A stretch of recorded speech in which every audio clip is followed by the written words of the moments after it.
Evangelho de Mateus, capítulo 14, a partir do verso 22. Logo a seguir, compeliu Jesus os discípulos a embarcar e passar diante dele para o outro lado, enquanto ele despedia as multidões. E despedidas as multidões, subiu ao monte a fim de orar sozinho. Em caindo a tarde, lá estava ele, só. Entretanto, o barco já estava longe, a muitos estádios da terra, açoitado pelas ondas, porque o vento era contrário. Na quarta vigília da noite, foi Jesus ter com eles, andando por sobre o mar. E os discípulos, ao verem-no andando sobre as águas, ficaram aterrados e exclamaram: "É um fantasma!" E tomados de medo, gritaram. Mas Jesus imediatamente lhes disse: "Tende bom ânimo, sou eu, não temais." Respondendo-lhe Pedro, disse: "Se és tu, Senhor, manda-me ir ter contigo por sobre as águas." E ele disse: "Vem." E Pedro, descendo do barco, andou por sobre as águas e foi ter com Jesus. Reparando, porém, na força do vento, teve medo, e começando a submergir, gritou: "Salva-me, Senhor!" E prontamente Jesus, estendendo a mão, tomou e lhe disse: "Homem de pequena fé, por que duvidaste?" Subindo ambos para o barco, cessou o vento. E os que estavam no barco o adoraram, dizendo: "Verdadeiramente és Filho de Deus." Amém. Senhor, fala conosco através da Tua palavra, encoraja-nos, leva-nos adiante, para vivermos aquilo que é inédito para nós, aquilo que é o novo para as nossas vidas, aquilo que é a restauração, que é o vigor renovado da parte do Senhor. Abençoa-nos com esta graça, e que a Tua palavra seja poderosa, para que cada coração seja fortalecido, e isso segundo a Tua graça bendita. Eu oro em nome de Jesus. Amém. Você pode se sentar.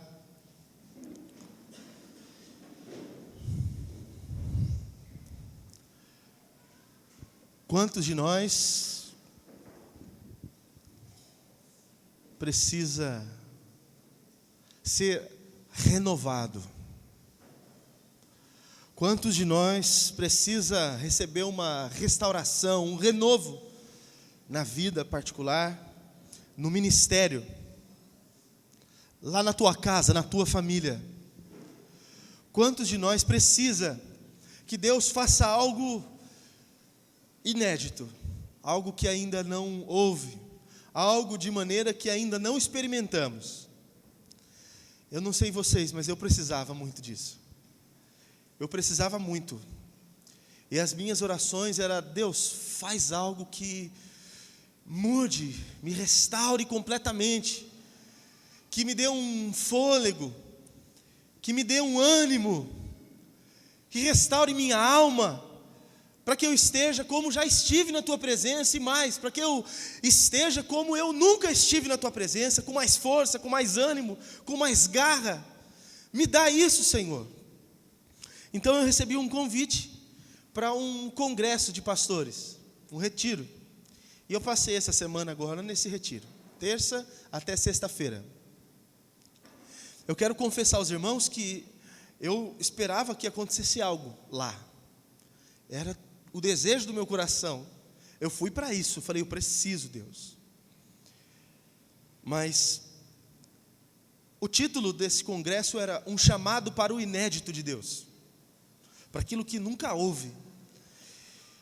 E eu realmente esperava que algo acontecesse, mas eu não sabia que Deus ia ser tão generoso conosco que estávamos lá.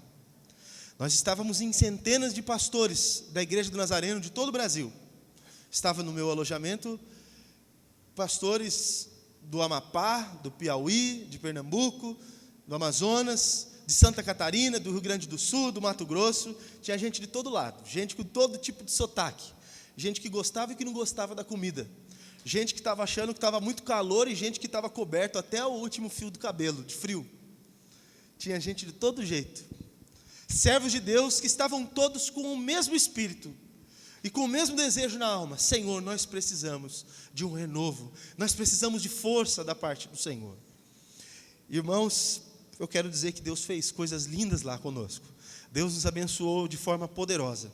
Eu queria ter conseguido, queria que fosse possível ter coletado as coisas que Deus fez, colocado dentro de um recipiente e trazido para os irmãos, dizendo assim: olha, recebe agora de Deus o que Deus fez por nós, receba da parte de Deus também a graça que Deus deu para nós. Mas eu acho que não é possível fazer transferências assim. Mas eu gostaria de uma maneira muito simples, de compartilhar algo que Deus tratou especialmente no meu coração. Não foi da forma que lá foi tratado, porque lá estavam alguns dos maiores pregadores da Igreja do Nazareno, alguns dos maiores do Brasil, pastores presbiterianos, batistas, nazarenos, homens daqui do Brasil, homens de fora do Brasil, ministrando a palavra, e é óbvio que eu nem arriscaria falar o que eles disseram e como eles disseram. E aliás, eu sei que por esses dias, se já não estiver liberado, as mensagens, as pregações que lá foram ministradas vão estar disponíveis gratuitamente no Facebook. Assim que tiver disponível, eu passo para os irmãos, já lanço o link para que vocês assistam, certamente vai ser muito abençoador. Mas eu me senti muito tocado por esse tema que foi ministrado ao longo de todos os dias lá, e eu pensei, eu seria muito egoísta se eu viesse para esse lugar, recebesse esse renovo de Deus e não quisesse para a nossa comunidade, e o meu coração não propusesse justamente a mesma coisa, que os irmãos recebessem um ânimo, um fôlego novo, um inédito de Deus para a sua vida, para o seu ministério, algo de Deus que você ainda não experimentou. Porque talvez você viva tantos anos diante de Deus e você me diga assim: mas eu já experimentei muitas coisas da parte de Deus, Deus já fez muitas coisas na minha vida. Mas eu quero te dizer que Deus tem sempre algo novo para nós. Deus tem sempre algo que Ele quer fazer, que nós ainda não recebemos, que nós ainda não experimentamos, que nós ainda não conhecemos. Ou você acha que tudo que Deus pôde ou pode fazer por você se limitou ao que Deus já fez? Existe algo de Deus para a tua vida. E se você quer algo da parte de Deus, se você quer algo novo da parte de Deus, um fôlego novo, uma unção nova, como dizem os pentecostais, se você deseja isso, eu pretendo, através desse texto aqui, ajudá-los da forma mais simples possível e prática, listando aqui pelo menos 5 atitudes, se você quer viver o inédito de Deus. Vai ser bastante simples, é fácil até para memorizar as coisas que eu hei de falar aqui. Primeira atitude que você precisa ter: você precisa desejar e pedir a Deus para que Ele faça algo na sua vida. Quer ver? Deixa eu fazer uma pergunta. Quantos de vocês aqui creem que Deus pode fazer algo novo na sua vida? Amém? Tá. Agora eu não vou perguntar, ou eu vou perguntar, mas é uma retórica. Você não me responda. Quantos de vocês têm pedido a Deus para que Deus faça algo novo? Saber que Deus pode é uma coisa. Querer e suplicar a Deus, pedir a Deus é outra coisa. As pessoas sabem que Deus pode fazer infinitamente mais do que tudo o que pedimos ou pensamos, mas elas, num momento da vida, elas não se atrevem mais a pedir, elas não se atrevem mais a se colocar diante de Deus para falar: Senhor, eu quero essas coisas. Alguns porque não têm prática de oração, outros porque já pediram tantas coisas e acham que não deviam pedir mais essas. Mas eu quero dizer que as coisas no reino de Deus, as coisas que devem e hão de vir sobre nossa vida, elas são alcançadas através das nossas orações, através das nossas petições a Deus. Sabe o que o próprio Senhor Jesus, Ele diz? Que aquele que busca, acontece o que com esse? Ele encontra. E aquele que bate na porta, o que acontece com a porta? A porta se abre. E aquele que pede? E por que não recebemos? Porque não pedimos. Deus, eu preciso de algo novo na minha vida. Eu preciso de algo novo no meu ministério. Eu preciso de algo novo na minha casa. Do jeito que está, não dá. A minha família, o meu casamento, o meu trabalho, o ministério que eu lidero ou que eu faço parte, a minha igreja, do jeito que está, não dá. Tudo bem, não dá. Mas você pede a Deus que Deus faça algo? Você se coloca diante de Deus insistindo para que Deus faça algo? Tem um pessoal na empresa que eu trabalho que faz assim: pastor, será que já não está na hora de um aumento? Aí eu falo: olha, é possível que sim, né? Quando o funcionário é bom, a gente não pode falar na lata, está na hora, porque senão ele vai falar: então me dá, né? Está gravando, eu estou perdido, se algum deles vir, eu estou perdido. É possível que sim. Então, vê lá se já pode me dar aumento. Tá bom, eu vou ver. O que você acha que acontece no dia seguinte? Pastor, você já viu? Então, vou ver. Tá bom. O que você acha que acontece no dia seguinte? Pastor, você viu? E a insistência é até ouvir um sim. O que essa pessoa quer? Dinheiro. Um aumento. Aí nós falamos: Deus, eu quero algo novo na minha vida. Aí você ora num culto de domingo e na segunda-feira você esquece desse pedido.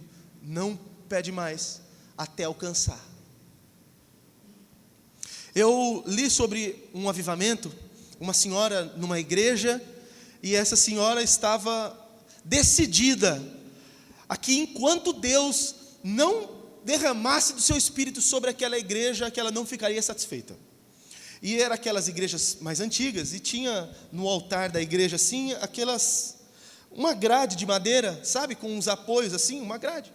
E ela se ajoelhou ali, e ela segurou naquela grade, ela falou: Senhor, eu não vou sair desse altar até o Senhor derramar o seu espírito sobre esse povo. E o culto acabou, e essa irmã estava grudada naquele altar.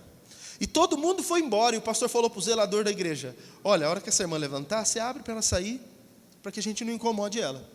E a semana foi passando, e a irmã não saía lá da frente. E ela acabou virando meio que uma curiosidade das pessoas, porque as pessoas iam lá para ver se ela ainda estava lá. E ela ficou lá, pelo menos por uma semana, eu não lembro exatamente. Mas eu sei que isso foi até o outro culto. No outro culto, as pessoas chegaram, estavam cultuando, ela estava lá no altar ainda. Talvez alguém fale assim: ela estava querendo se aparecer, né? Não, ela estava decidida a que as orações dela haveriam de ser atendidas pelo Deus dela, porque o Senhor prometeu que se nós clamássemos, Ele viria sobre nós com chuva serôdia, com graça. E ela falou: eu quero isso para a minha comunidade. E ela orou, e num momento do culto ela simplesmente se levantou, e algumas pessoas pensaram: ela desistiu. Mal sabiam eles que Deus já tinha falado no coração dela o que ia fazer, e Deus derramou o Espírito de uma forma poderosíssima naquela igreja, e todas as pessoas ficaram cheias do Espírito Santo.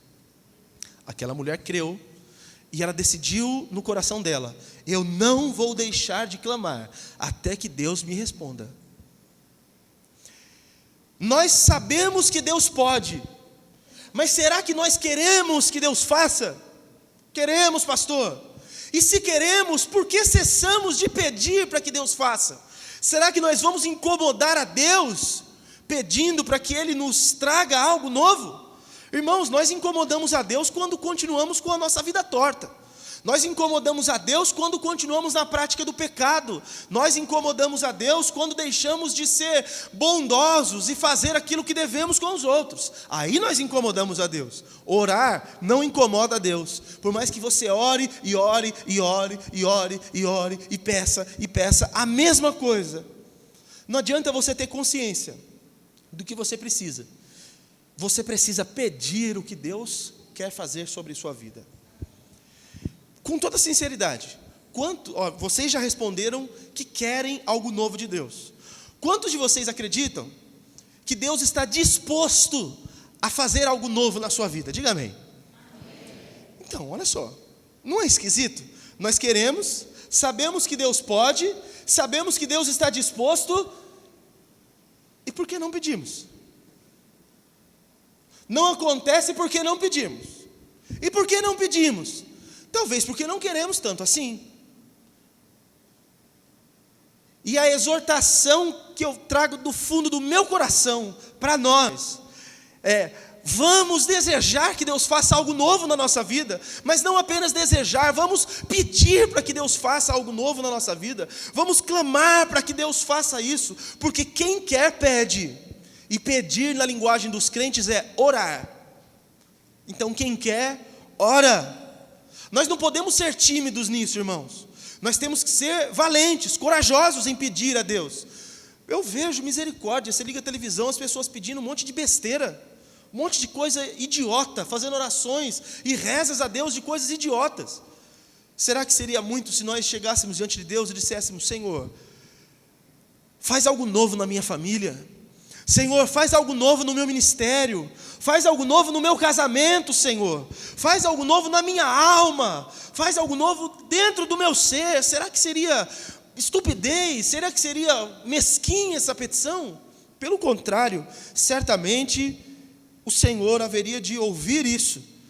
Você fala: mas o que isso tem a ver com essa história, pastor?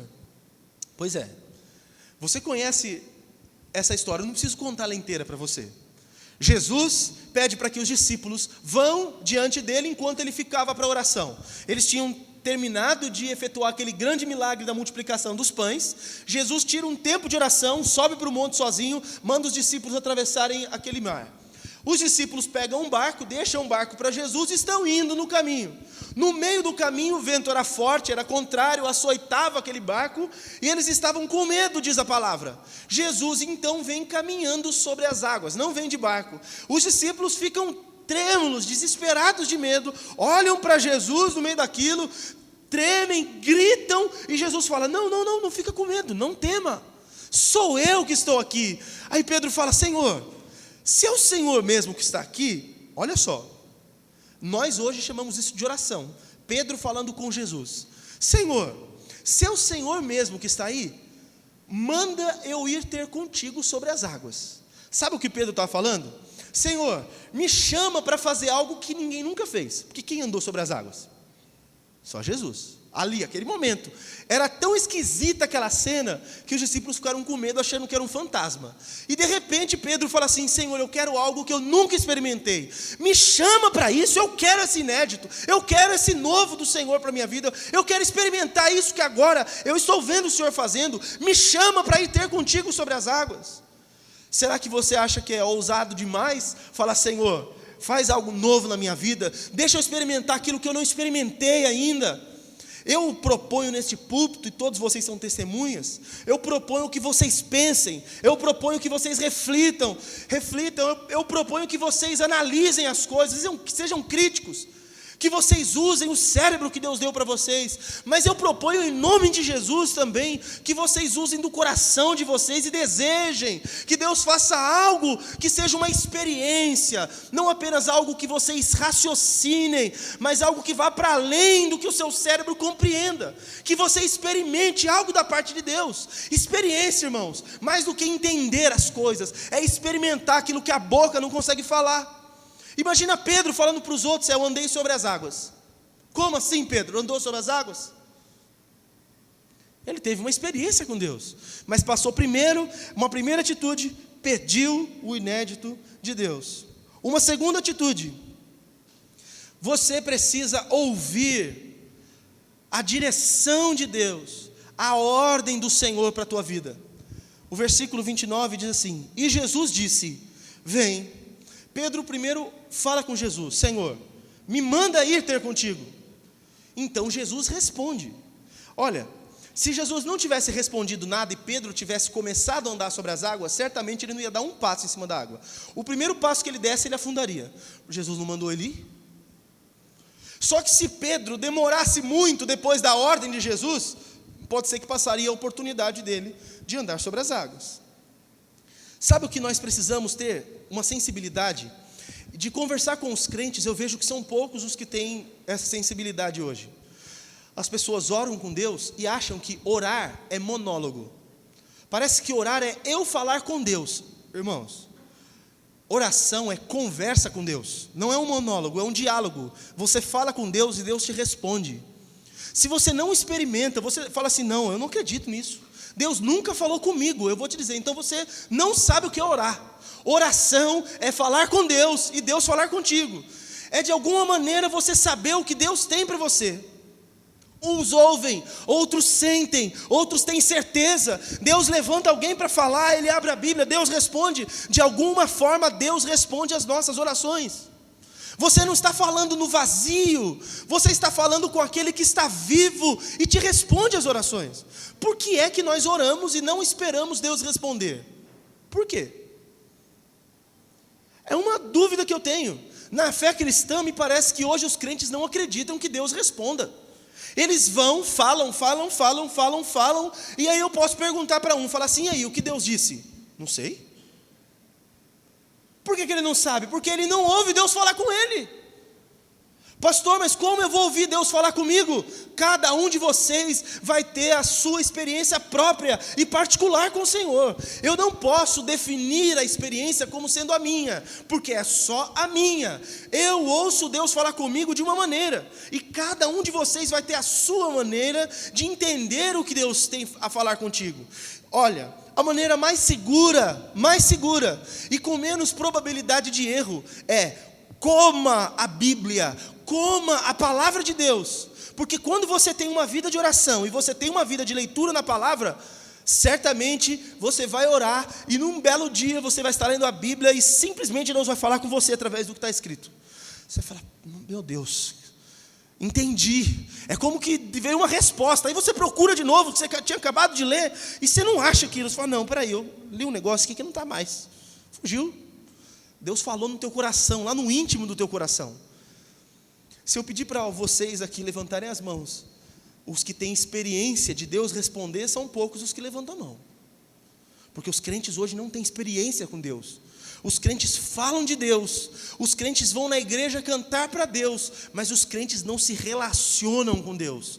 Falar e ouvir. Deus fala conosco, e nós precisamos ouvir a direção do Senhor para a nossa vida. Quando você falar, Senhor, eu quero o inédito do Senhor para mim, eu quero algo novo, Deus vai te responder de alguma maneira.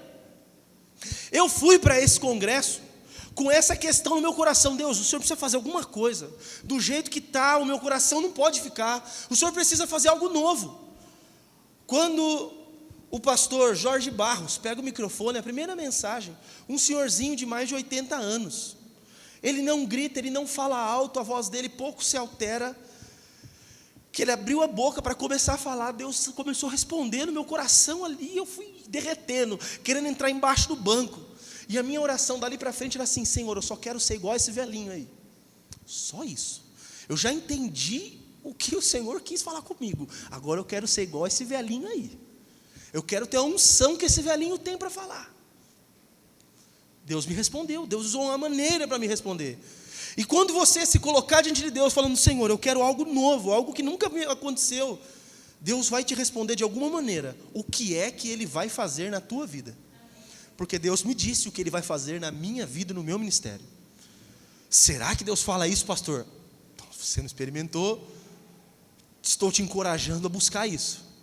Deus me disse com todas as letras, e eu tremi e temi diante do Senhor. Terceira atitude: primeiro, você precisa pedir; segundo, você precisa ouvir; e em terceiro, você precisa ter coragem para sair da sua zona de conforto. Se você quer algo inédito de Deus, você precisa ter coragem para sair da sua zona de conforto. O versículo 29 ainda diz assim: e Pedro, descendo do barco, olha só, Jesus, me manda ir ter contigo, ou seja, me manda ir fazer o que o Senhor está fazendo, me manda andar sobre as águas. E Jesus falou assim: vem. Pedro, o que tem que fazer? Descer do barco. Vocês acham que é assim? Você está num mar, agitado pelo vento, o barco sendo jogado de um lado para o outro, e alguém fala assim: desce do barco, pisa em cima da água e anda na minha direção. É simples assim. É fácil desse jeito, desce e anda. Irmãos, não é nada fácil. Para Pedro fazer isso, ele teve que quebrar muita coisa. Ele teve que ser muito corajoso para romper com aquele lugar que era aparentemente, ou o mais seguro. Aonde é mais seguro, irmãos? Pela lógica, aonde é mais seguro? Dentro ou fora do barco? Dentro do barco, é lógico. E como que ele ia sair do lugar de segurança dele? Como que ele ia sair da zona de conforto dele? Só com o coração cheio de coragem. E aqui eu quero dizer algo para o coração de vocês. Se você disser: Senhor, eu quero experimentar algo novo, eu quero que o Senhor faça algo que o Senhor não fez ainda na minha vida, lá na minha casa, no meu coração, no meu ministério, se prepara para sair da zona de conforto. Porque você vai precisar deixar de fazer certas coisas que você faz, Você vai precisar deixar de estar em certos lugares que você está. Você vai precisar mudar coisas, e toda mudança gera desconforto. Toda mudança gera estresse. Tudo que muda a sua rotina gera algo que mexe com você, não é bom. Nós gostamos do que é cômodo. Nós gostamos daquilo que é o cotidiano. Você reclama, fala, não aguento mais essa rotina, mas a rotina é algo que nós amamos. Nós gostamos de deixar a rotina para algumas coisas, mas depois de um tempo que você está fora da sua rotina, você fala, como eu queria aquela rotina de novo. Se você estiver trabalhando, você fala, eu queria quebrar essa rotina. Ficar um mês aí sem trabalhar, né? Um mês viajando, um tanto de tempo, aí você fica desempregado. Aí você fala, como eu queria todo dia acordar às 6 horas da manhã, como eu queria todo dia pegar aquele ônibus, todo dia ficar na frente de uma máquina, como eu queria todo dia, porque essa rotina te faz bem. Você fica meio louco sem rotina. A gente é assim. Só que quando Jesus propõe algo novo, Ele muda a nossa vida, Ele muda a rotina da nossa vida, Ele tira a gente da zona de conforto. Aí começa a acontecer algumas coisas. Então, palavra de Deus para o coração de vocês. Você ora e fala, Senhor, eu quero uma mudança no meu casamento. Meu casamento está ruim. Não dá para ficar como está, eu preciso de algo novo no meu casamento. Então prepara para sentar um na frente do outro numa mesa e começar a conversar a respeito do que está acontecendo. Porque tem gente que quer mudança, mas ele não quer mudar. Ele quer ver as coisas mudando, mas ele mesmo não quer mudar, ele quer ficar do mesmo jeito. Se você não mudar, as coisas não mudam para você. Amém? Vamos repetir isso. Se eu não mudar, as coisas não vão mudar para mim. É verdade, se você não mudar, as coisas não vão mudar. Se Pedro ficasse dentro do barco, ele ia andar sobre as águas? Então ele queria que a água fosse para dentro do barco. Estou andando sobre as águas, Jesus. Estou aqui com o pé na água. Oh, glória. Tinha que sair. Desconforto. Um lugar que você não conhece. É terrível esse lugar. Que lugar? O inédito. O inédito é algo que nós sonhamos, mas não tem nada que dá mais medo do que o inédito.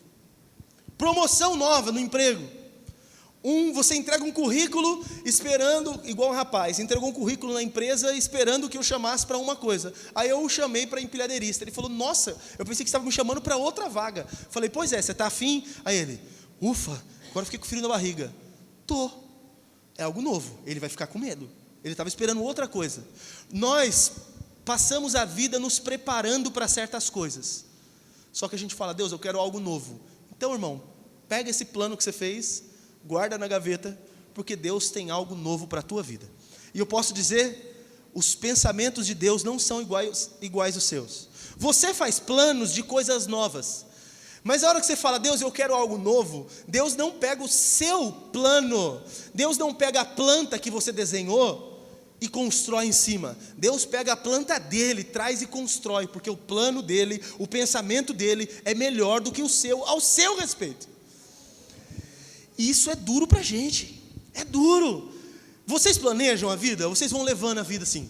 Eu planejo, eu fico pensando todo dia, o que eu quero.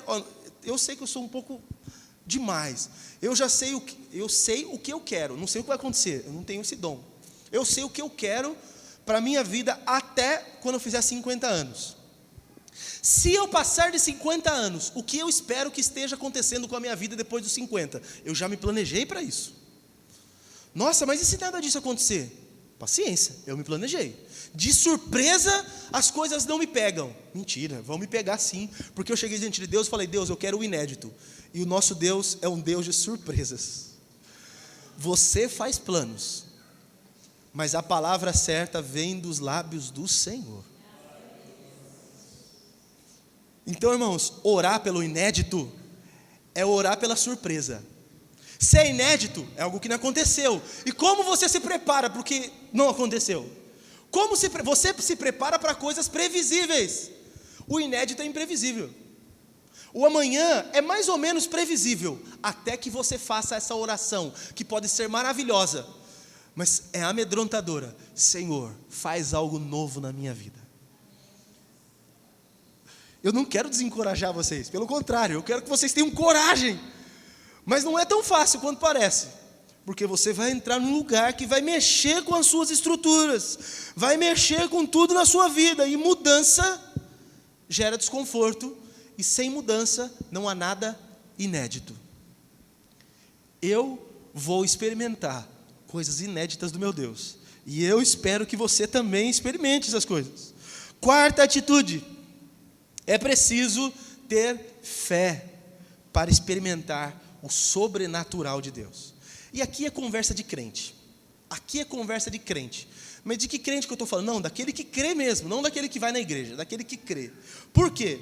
Quando falamos do sobrenatural, estamos falando daquilo que está acima do que é natural. Ou seja, está para além do que é explicável.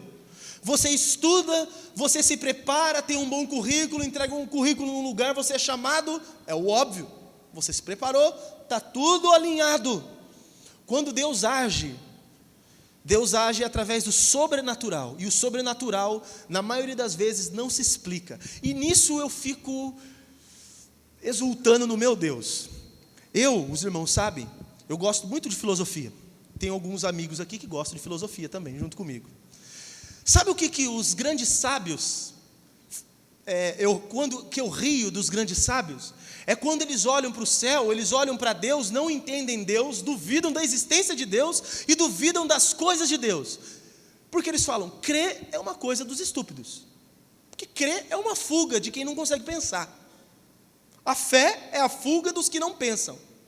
Os fracos, então, têm fé, se agarram na fé para poder viver num mundo onde eles não conseguem pensar e raciocinar e racionalizar a respeito das coisas. Pois é, a sabedoria do meu Deus, ou a loucura do meu Deus, é mais sábia do que a sabedoria dos homens. Os sábios, os homens tão inteligentes, os homens que pensam que sabem de tudo, que decifraram todas as questões, eles não conseguem entender aquilo que nós, que somos simples, simplesmente cremos, algo que vem no nosso coração como uma certeza maior do que 1 mais 1 é igual a 2. Na escola o professor explica aquilo que é lógico, a gente fala, entendi.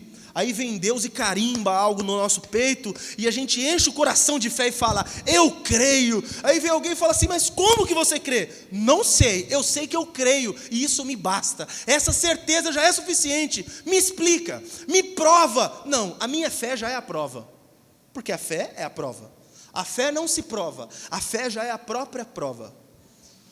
Os sábios acham isso loucura, e eles se perdem nessa loucura, que é a sabedoria de Deus. O evangelho de Deus é loucura, mas é a sabedoria de Deus para salvar aquele que crê, diz o próprio apóstolo Paulo. Pois bem, nós precisamos ter fé. O versículo 29 diz assim, que Pedro andou sobre as águas. Irmão, é preciso ter fé para fazer o que ninguém fez e para ir aonde ninguém foi antes. E aqui eu quero desafiar apenas alguns. Na verdade, o meu desafio é para todos, mas eu sei que só alguns vão abraçar esse desafio. Ir aonde outros não foram e fazer o que outros não fizeram não é para qualquer um. E não é todo mundo que vai chegar nisso. Ir aonde outro foi é uma coisa. Ir além do que outros foram é difícil. E precisa de muita fé, porque lá é completamente desconhecido. E o que há de ser aonde ninguém foi ainda? O que vai acontecer lá? O que tem lá? Nós não sabemos, ninguém foi. Fazer o que ninguém fez, o inédito, é algo assombroso e precisa de muita fé no coração para chegar a experimentar isso. Pedro andou sobre as águas. Quem andou sobre as águas antes de Pedro? Só Jesus naquele momento. E antes de Jesus e de Pedro? Quem andou, irmãos? Ninguém. E como que Pedro tinha certeza que ele ia andar sobre as águas? O que dava garantia para Pedro que ele simplesmente ia sair do barco e ia sair andando sobre as águas? Porque Pedro podia acreditar que ele ia andar sobre as águas. O que é que dava certeza para ele? O que era a prova dele que ele haveria de pôr o pé na água e andar sobre as águas? A fé.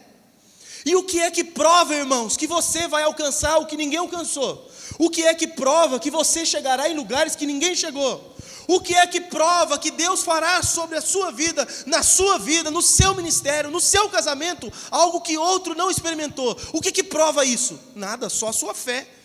E como que você pode aceitar que algo vai acontecer? Crendo. Eu não preciso te provar nada, eu não preciso fazer uma conta, um cálculo, um raciocínio lógico. Você precisa apenas crer que Deus é poderoso para fazer algo que não fez ainda. Que você, pela fé, pode ir e fazer onde ninguém foi e fazer o que ninguém fez. Mas será que isso é possível? Já aconteceu tanta coisa. Será que a sabedoria de Deus esgota? Será que as possibilidades para Deus são passíveis de serem esgotadas? É claro que não. Então Deus pode te levar a lugares que outros não foram. Deus pode fazer através da sua vida o que nunca foi feito através da vida de outra pessoa. Deus pode fazer no seu casamento o que outro casal nunca experimentou. Deus pode fazer da sua casa o que outro nunca experimentou. Deus pode fazer de você o que outra pessoa ainda não foi. Irmãos, por que eu preciso me limitar ao óbvio, se eu tenho um Deus que está para além das expectativas? Por que eu me limito ao que os outros já experimentaram, se o meu Deus está para cima de todas as coisas? Por quê? Um dia, o apóstolo Paulo foi em lugares que outros não foram para pregar o evangelho. Passou um tempo, outros homens foram a lugares que ninguém foi para pregar o evangelho. E há não muito tempo atrás, o Billy Graham pregou em rede mundial, coisa que nenhum outro homem tinha feito na terra. Esse homem chegou em lugares que o apóstolo Paulo não chegou. Ele falou com povos que o apóstolo Paulo não falou. Mas quando que alguém ia pensar que alguém ia para além do que o apóstolo Paulo foi? Eu aqui quero falar com aqueles que têm um sonho, um desejo no coração de servir a Deus no ministério. E você olha para você e fala, o que Deus pode fazer comigo? Eu quero te garantir, Deus pode fazer com você o que você não consegue, nunca conseguirá imaginar. Porque Deus tem para você coisas maiores do que é possível pensar, conceber na sua mente ou no seu coração. Deus está para além das suas expectativas. O meu Deus é um Deus do inédito. E quando Deus ministrou isso no meu coração, eu falei, não é possível, se eu sair falando isso para os outros, vão achar que eu estou virando um louco. Pois é para isso que Deus me chamou, para ser louco. Porque vai ter gente que vai falar, não, se contente com isso aqui. Por quê? Deus tem algo para a minha vida que eu não sei o que é. Deus tem algo para a sua vida que você não sabe o que é. A questão é, você quer o que Deus tem para você? Você quer experimentar de Deus o que Deus tem preparado para você? Você quer de Deus aquilo que Deus quer de você? Imagina, Davi estava lá vivendo a vidinha dele, pastoreando as ovelhas de seu pai. Menino valente, ele não era qualquer um não. Não acho que ele era um menino mirradinho não.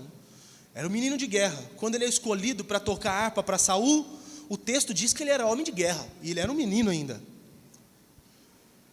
Ele estava lá cuidando das ovelhas do pai dele, fazendo o serviço normal da casa. Mas enquanto Saul estava sendo reprovado, Samuel vai lá falar com Saul, e Samuel diz assim, hoje você está perdendo o seu reino, do mesmo jeito que você rasgou a minha capa, Deus está rasgando sobre ti o reino. Deus já escolheu para si um rei segundo o seu coração. Davi não sabia. Davi estava lá cuidando das ovelhas, ele não tinha ideia do que Deus estava planejando para ele.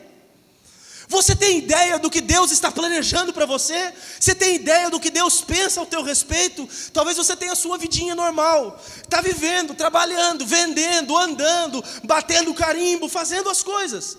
E você sequer imagina que Deus já tem um plano para a tua vida, algo maravilhoso, e você está desperdiçando sua vida. Porque lhe falta o quê? Fé, para pôr o pé para fora do barco e andar no sobrenatural de Deus. Fala, Deus, eu abraço agora a tua vontade para a minha vida. Eu abraço para a minha vida aquilo que eu não conheço, o novo do Senhor, o inédito do Senhor. Eu não quero o que eu estou vendo nos outros. Eu quero o que o Senhor tem para mim que eu não experimentei ainda. Quantos aqui estão, são duas palavras diferentes, presta atenção. Contentes com o que Deus tem feito na sua vida? Diga amém. Contente. Amém. Nós estamos contentes. Contentamento é algo que nós precisamos ter. Mas quantos estão satisfeitos? Ou seja, não quero mais. Nenhum de nós. Quantos querem mais de Deus aqui? Eu quero. E eu quero mais. E eu quero o novo de Deus para a minha vida, para o meu ministério, para a nossa igreja. Eu postei. Eu quero, estou indo para lá. Quem quiser, vem comigo. Quem quiser, vem comigo. Eu estou indo para lá. Se você não vier, tchau. De longe eu vou só te dar tchau assim. Tchau. Eu estou indo para o novo, para o inédito. Você precisa ter fé para experimentar o sobrenatural de Deus. Quinta atitude. Você precisa manter o foco no meio da jornada até aquilo que é o novo de Deus, aquilo que é o inédito de Deus. O versículo 29 diz que Pedro foi ter com Jesus. Você prestou atenção? Pedro fala: Senhor, me manda ir contigo. Jesus fala: vem. Pedro põe o pé para fora do barco, anda sobre as águas. Ele anda sobre as águas. E ele vai com Jesus. Ele está com foco em Jesus. E ele anda no sobrenatural. Ele anda sobre as águas. Ele vive uma experiência inédita. Por que é que aconteceu o que aconteceu com Pedro? Todo mundo conhece a história. Pedro não afundou, irmãos? Pedro começou a andar e o texto diz que ele afundou. Por que que ele afundou? Porque ele tirou Jesus do seu foco. Ele começou a olhar para o vento forte que estava em volta. Ele viu o que estava acontecendo ao seu redor e ele tirou os olhos de Jesus. Se você na caminhada, se você no caminhar até o inédito de Deus, tirar os olhos de Jesus, você afunda. Mas pastor, eu estou experimentando já o sobrenatural, estou andando sobre as águas. Mas se você tirar os olhos de Jesus, você afunda. Quem pôs o pé na água, não significa que vai ficar com o pé em cima dela para a vida inteira. Vai depender se você tem ou não o seu foco em Jesus. Se você tirar os olhos de Jesus, você afunda. Mas sabe por que que Pedro tirou os olhos de Jesus? Jesus explica isso. E é um problema comum a quase todos nós. Por que você duvidou, homem de pequena fé? Porque Pedro era um homem de pequena fé. E aqui é um problema comum a quase todos nós. Temos pouca fé. E a pergunta seria: Pedro tinha pouca fé porque ele não sabia que Jesus podia fazer todas as coisas? Claro que não. Ele tinha acabado de vir de uma multiplicação dos pães. Jesus olha uma multidão, o texto diz que tinha 5.000 homens, fora mulheres e crianças. Eles estavam desesperados de fome, os discípulos falam: Jesus, manda eles irem embora, para eles procurarem comida. Jesus fala assim: não, dá-lhes voz de comer, vocês vão alimentar esse povo. Aí alguém fala: mas Jesus, quanto que precisaríamos ter de pão para dar de comida para esse povo? Não íamos ter dinheiro para tudo isso. Ia ter que ser muitos salários para comprar pão para esse tanto de gente. Tem mais de 15.000 pessoas aqui, Jesus. Mas Jesus fala assim: o que vocês têm aí? E eles saem perguntando: o que você tem aí? O que você tem? O que tem? E aí eles voltam com um monte de coisa para essas 15.000 pessoas. 5 pães e 2 peixes. 5 pães e 2 peixes, está num cesto. Está aqui, Jesus. É tudo o que tem. Para Jesus aquilo é suficiente. Você fala: eu não tenho nada, Senhor.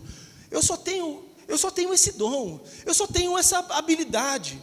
A minha idade não ajuda. O meu tempo não é favorável. Eu sou um pecador. Você não tem nada. Mas para Jesus, a quantidade de coisas não vai barrá-lo.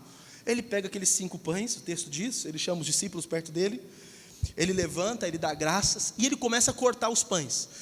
Tem um cesto na mão de cada um dos discípulos. Ele começa a cortar os pães e vai pondo os pedaços dos pães cortados no cesto dos discípulos. Ele manda todo mundo sentar. Eles vão sentando em grupos de 50 e de 100. E os discípulos vão com um cestinho. Pela estrada fora, eu vou bem sozinho, levando esses pães para os irmãozinhos. E eles vão levando os pães para os irmãozinhos. E vão repartindo os pães e os peixes. Distribuem num grupo de 50 e volta. E pensando assim: nossa, Só consegui dar para 50, esse povo vai morrer de fome.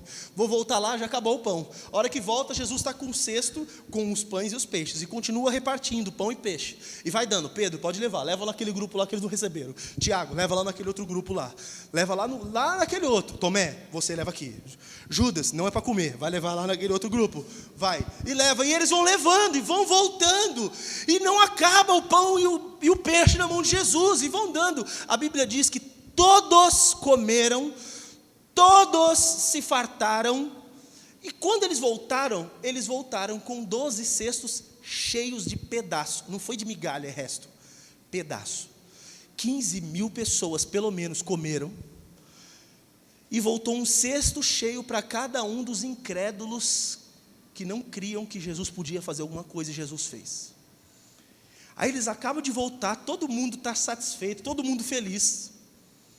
Você acha que isso saiu da cabeça deles? Aí Jesus fala assim: vão vocês sozinhos. Era para eles irem pensando nisso que já tinha acontecido ali atrás.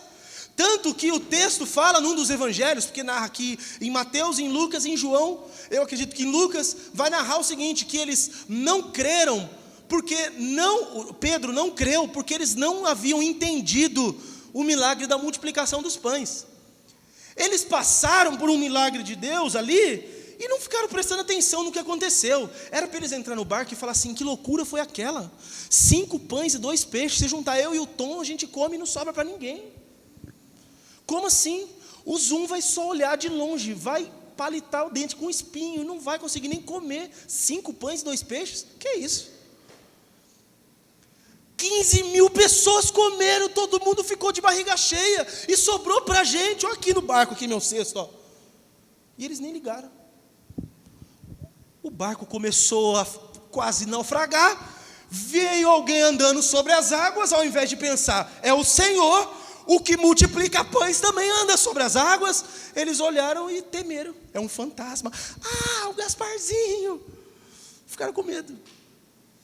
Como assim, Pedro? Pouca fé, porque eles não se utilizaram de tudo o que o Senhor fez na vida deles, para que a fé deles fosse aumentada. Irmão, você pode, como o hino antigo, dizer assim: conta as bênçãos. Eu desafio você a contar quantas coisas Deus fez na tua vida. Se você parar agora e começar a pensar quantas coisas Deus fez na tua vida, que você pensou e servia a Deus, e coisas antes, os livramentos, os milagres, a provisão de Deus sobre a tua vida. Será que tudo isso não produziu fé no teu coração? É porque você deixou isso passar como se não fosse nada. Porque se cada milagre de Deus na tua vida você guardar e falar: isso foi Deus que fez, o que vai acontecer é que a tua fé cada dia vai aumentando. E quando chegar no tempo certo, você não vai ser chamado de mulher de pequena fé, homem de pequena fé. Não era para você estar assim. Pois bem, Pedro andou sobre as águas porque manteve o foco em Jesus. Afundou porque tirou o foco dele. Eu, como pastor, tenho visto muitas pessoas naufragando. E a grande razão para isso é porque tiraram os olhos de Jesus. Não é porque veio o temporal, é porque tiraram os olhos de Jesus. Porque, irmão, como a casa que Jesus disse que viria a tempestade, lembra? Evangelho de Mateus capítulo 7, aquele que ouve as minhas palavras e as pratica, é comparado a um homem que constrói a sua casa sobre a rocha. Vai vir a chuva, vai dar contra aquela casa, vai vir o vento, vai vir com ímpeto sobre aquela casa, vai vir enxurrada, vai vir e aquela casa vai permanecer firme. Mas aquele que ouve as minhas palavras e não pratica, esse é comparado a um homem que construiu a sua casa sobre a areia. Tem casa também, foi construída a casa, mas o problema é o alicerce. Veio a chuva, a mesma que veio na outra casa.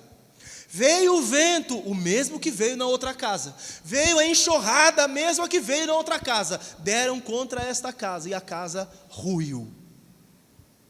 O problema não estava na tempestade. O problema estava onde a casa foi feita. Faltou foco em Jesus. Se você, irmão, estiver com seus olhos voltados para Jesus, não tem nada que te afaste do amor de Deus que está em Cristo Jesus.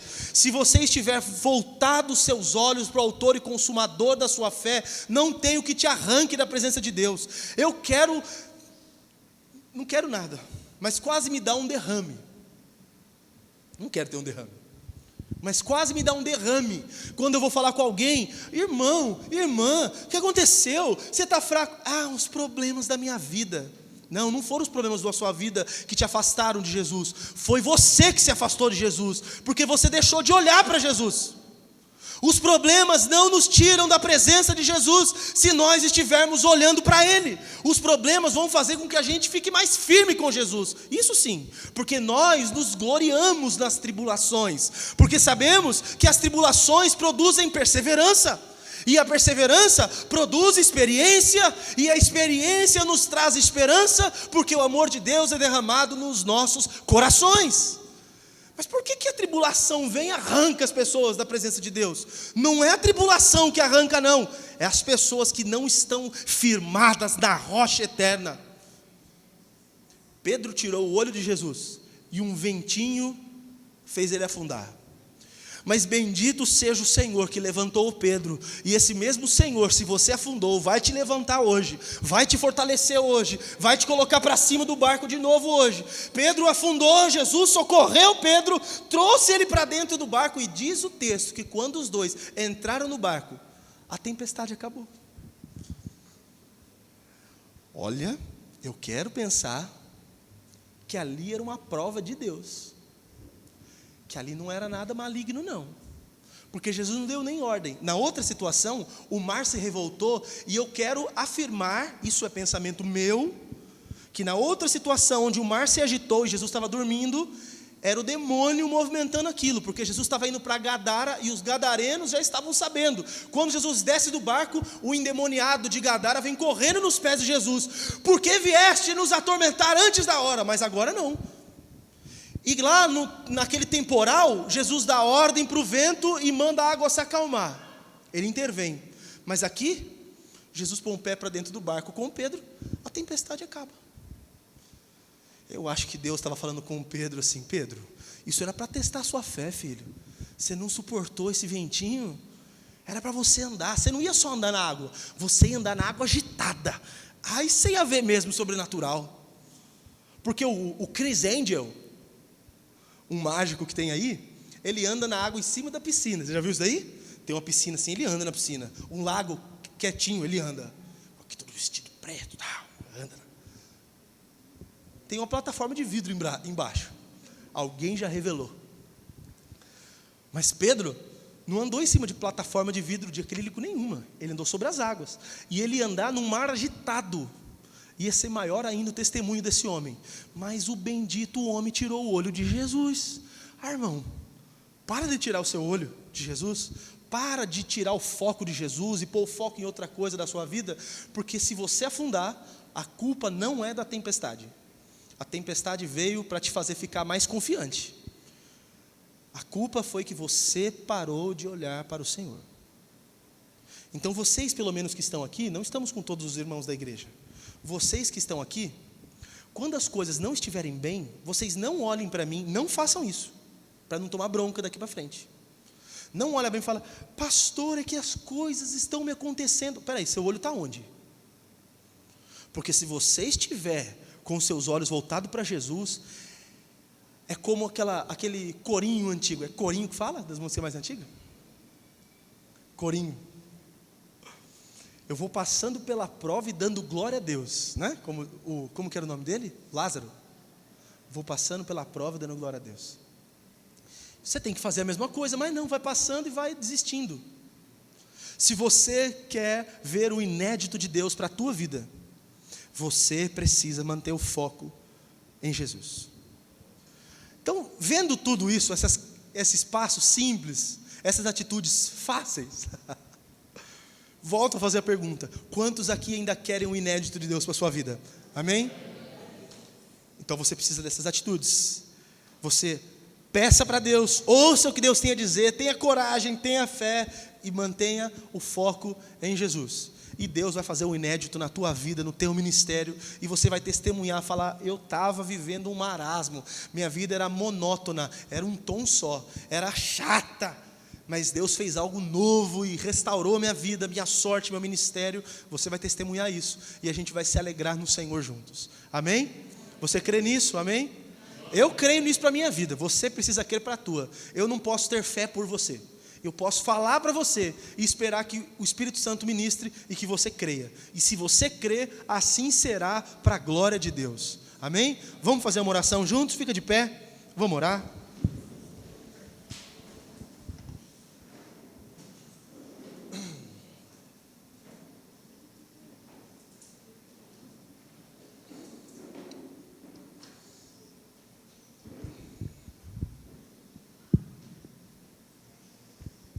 Quem sabe ao voltar para sua casa hoje, você já não tem que começar a fazer alguma coisa que te tire da zona de conforto.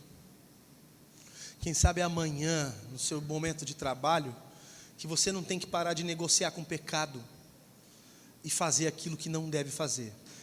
Quem sabe é esse conforto que te traz benefícios financeiros que você não vai ter que abrir mão.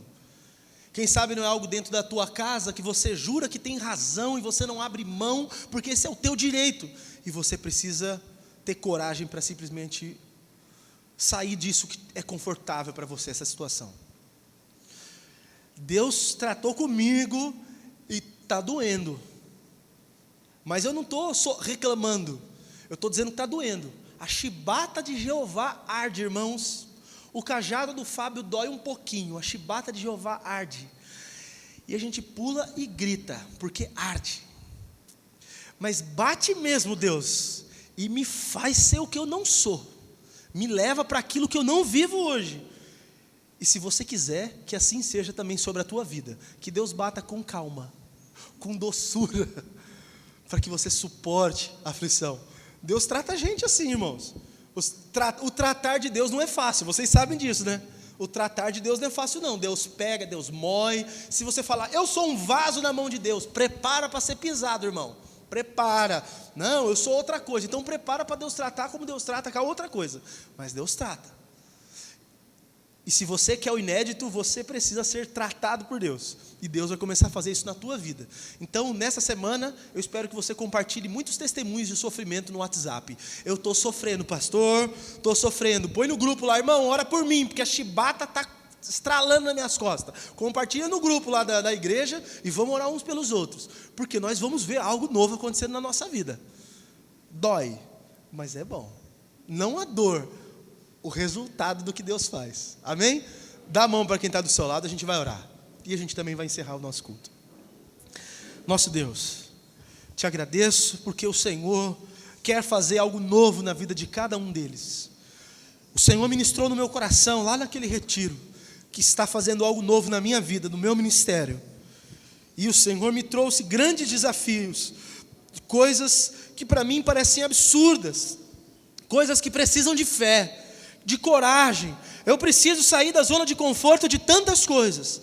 E assim também que esses meus irmãos sejam desafiados, que eles abandonem aquelas coisas que são fáceis, cômodas, mas que impedem que eles vivam o sobrenatural, que eles creiam e crendo que eles peçam e pedindo que aguardem ouvir a voz do Senhor, Pai, porque o Senhor certamente responderá e o Senhor lhes dirá aquilo que é necessário fazer, aquilo que o Senhor tem para eles, aquilo que o Senhor espera deles. Eu sei que para muitos o que eu estou falando aqui não tem lógica, não tem razão, não dá para ser explicado, é coisa de louco, eu sei disso, mas eu hoje me submeto a isso, Pai, para que na loucura da pregação eles creiam e crendo experimentem o novo do Senhor, dê-lhes força e fé, para que eles suportem cada uma das situações e que eles experimentem coisas maravilhosas, que os casamentos sejam restaurados e que eles vivam um tempo que não viveram até agora,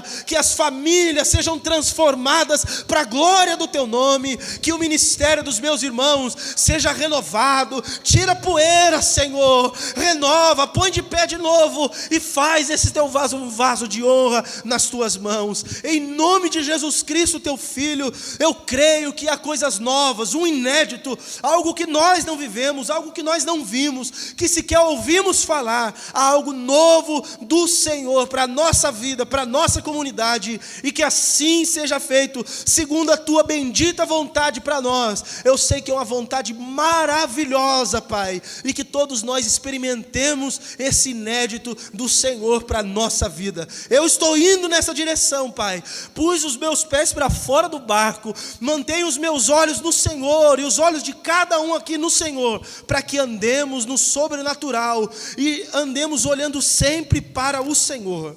Abençoa a semana dos meus irmãos, que seja de fato de vitória, e que eles vejam a tua boa mão agindo sobre eles, que eles não pensem que estão sós, e que eles sempre te ouçam toda vez que falarem contigo. Afina, estreita esse relacionamento, essa intimidade contigo, Pai, para que eles compreendam aquilo que o Senhor lhes tem falado. Eu sei que o Senhor já tem respondido, e tantas vezes eles não ouvem a tua voz, não compreendem o que o Senhor tem dito, mas ajuda-os para que nisso o Senhor seja glorificado na vida deles. Abençoa-os em tudo, dando-lhes alegria sobre alegria, e exalta o teu nome na vida e na casa de cada um dos meus irmãos. E assim, Pai, que o teu amor, que a graça de Jesus Cristo, o nosso Senhor, que a comunhão e as consolações do Espírito Santo de Deus, seja com todos vocês, e que seja assim com todo o povo de Deus que está espalhado por essa terra, de agora e para todo sempre. Amém.